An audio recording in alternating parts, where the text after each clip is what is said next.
Alice, when you were 13 years old, you witnessed an extraordinary event that was facilitated by your remarkable father and his brothers in 1938.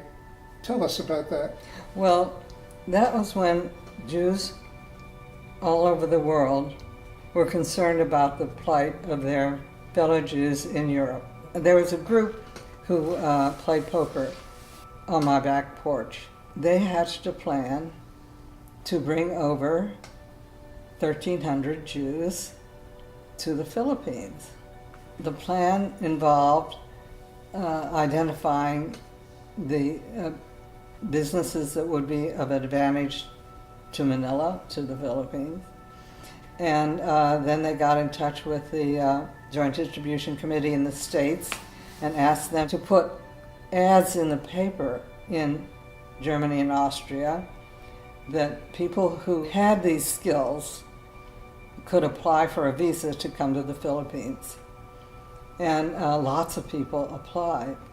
And at this point, my father went to Manuel Quezon, who was the first president of the Philippines, and asked him if he would allow them to come. And he said, as long as they were not a burden on the economy. So since they had worked that into the plan, that was a go signal. And Quezon actually gave of his own money for the Jews to have a settlement house and to have enough land to grow their own crops so they could take care of themselves. Well, Alex Frieder and his brothers actually saved the lives of more Jews than Schindler saved in Schindler's List. It's true. That's true. But nobody made a big movie about that. Although my daughter, Barbara, did develop a documentary. An award-winning documentary. Yes, called Escape from the Holocaust Refuge in Manila. And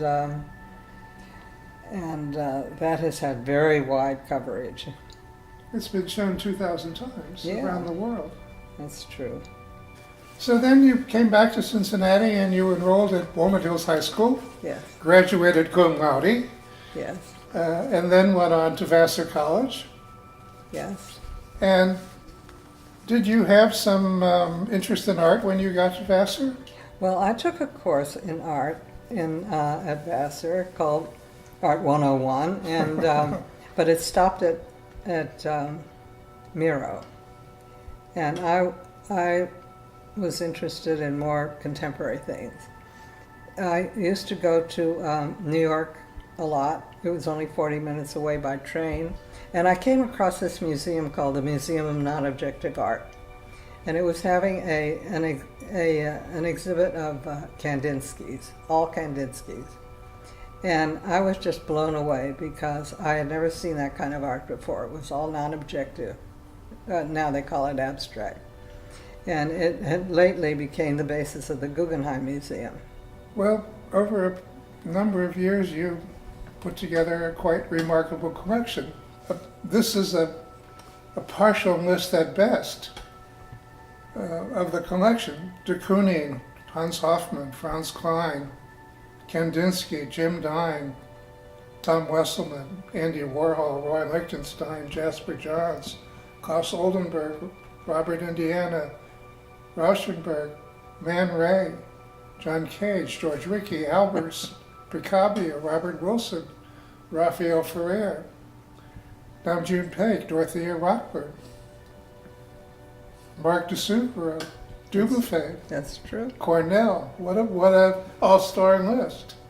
Yes, this was. And there's a comment that I read about you in someone who wrote about you.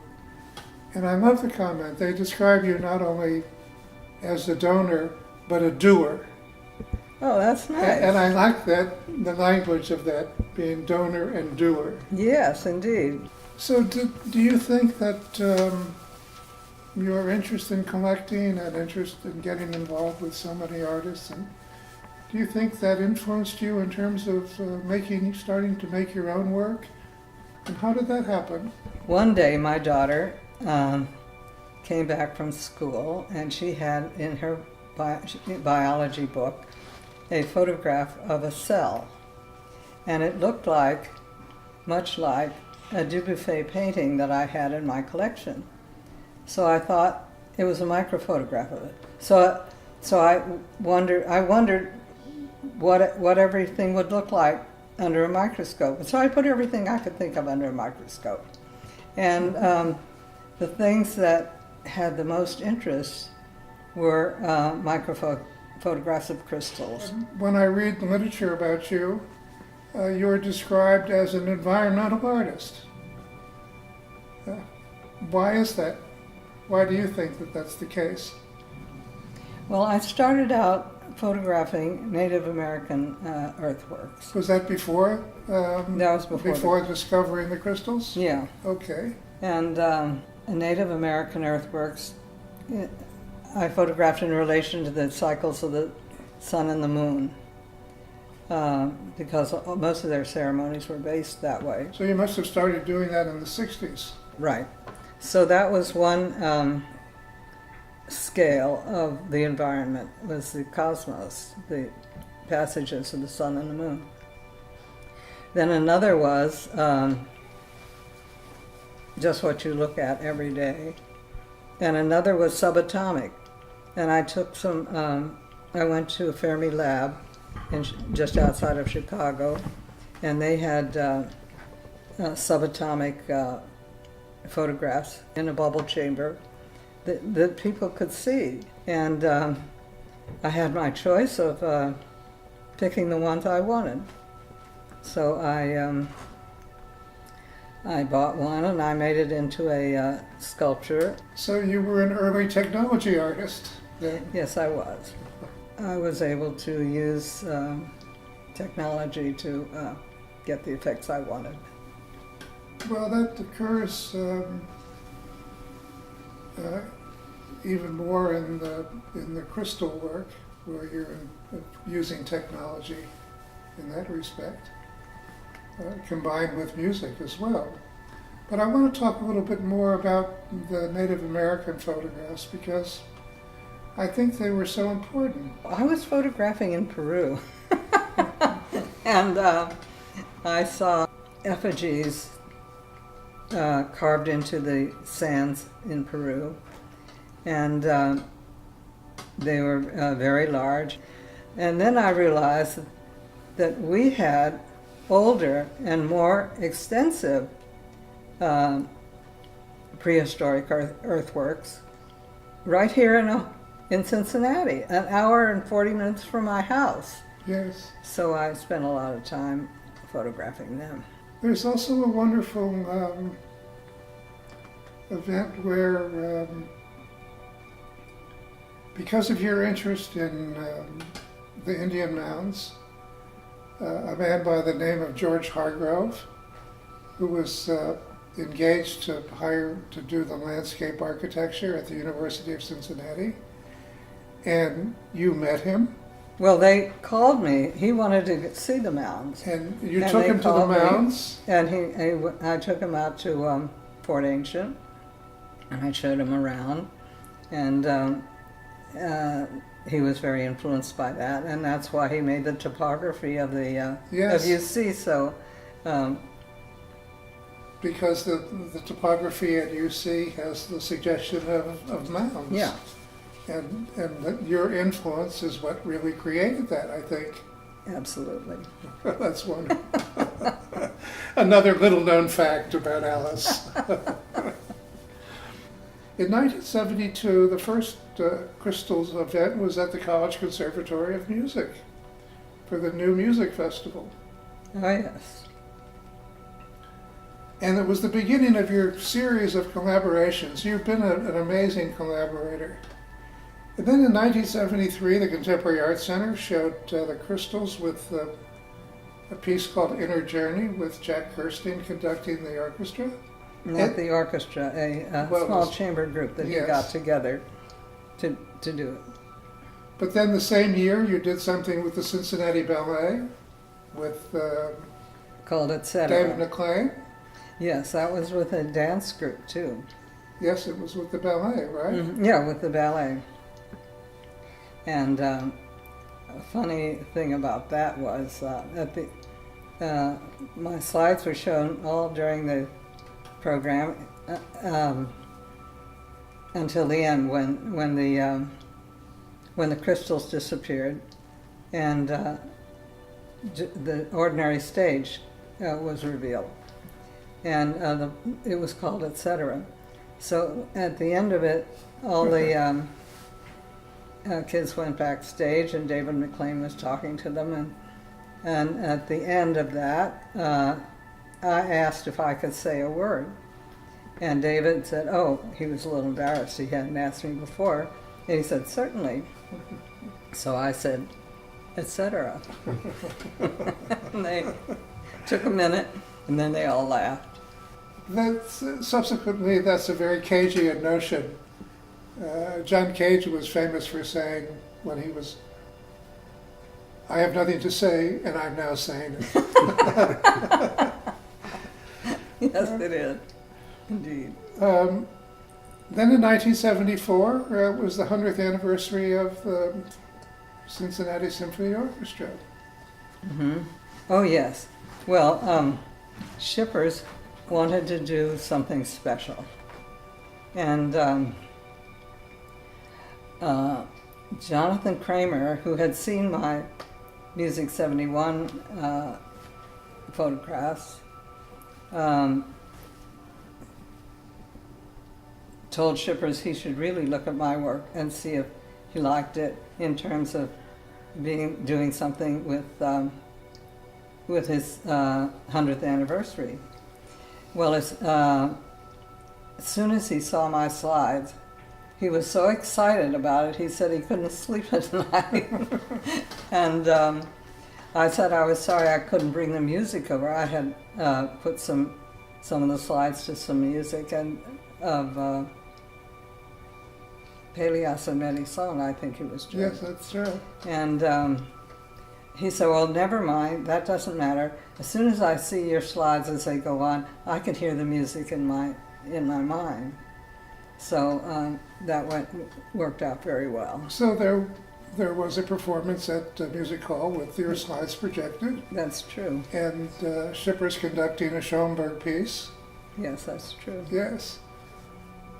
And then again, a few years later, in 1989, there was a performance of your slides at the at the Cincinnati Art Museum, and the opening of your collection, the art collection of Europe and Harris at the Art Museum.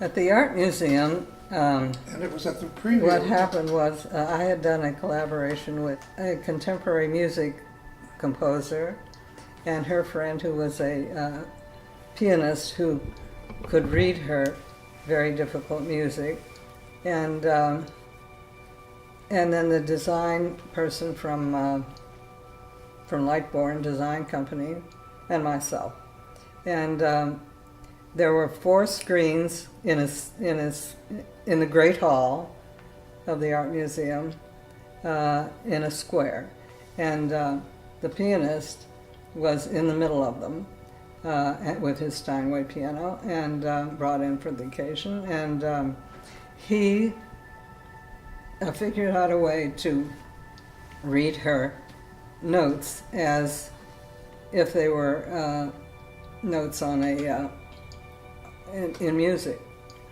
So people were inside too, and they could walk around and see everything from different angles. It was a very contemporary idea to have things from different points of view, and that went very well. Another example of collaboration.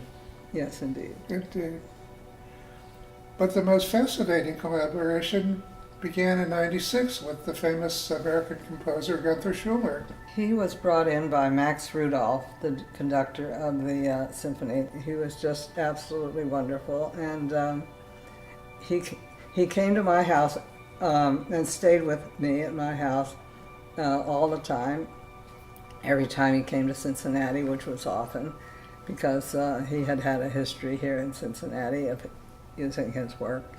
And he passed by a photograph of my winter solstice picture, Native American. And he said, you know, sometime I could do something with that. And I said, oh, that would be marvelous. And then the American Symphony Orchestra had a convention in Cincinnati, convention in Cincinnati, and they asked him to do a piece on an American theme. So he is the Native American theme of my winter solstice picture. So we worked together, and we did a collaboration called An Arc Ascending. Well, like some artists talk about making work at their mature work period, you continued to make work. In 2012, this piece called Crystal Clues to the Sublime, shown at the Contemporary Art Center, and then later shown at the Art Museum. And if that isn't enough, and 2 years later, you commissioned another Gunther Schuller work, Oh, yes. which was actually performed again at Music Hall with the Symphony Yeah. Orchestra. Yes, very recently. It was supposed to be given, and it was given, in 2016. But unfortunately, Gunther died before it was played. And that was very bittersweet.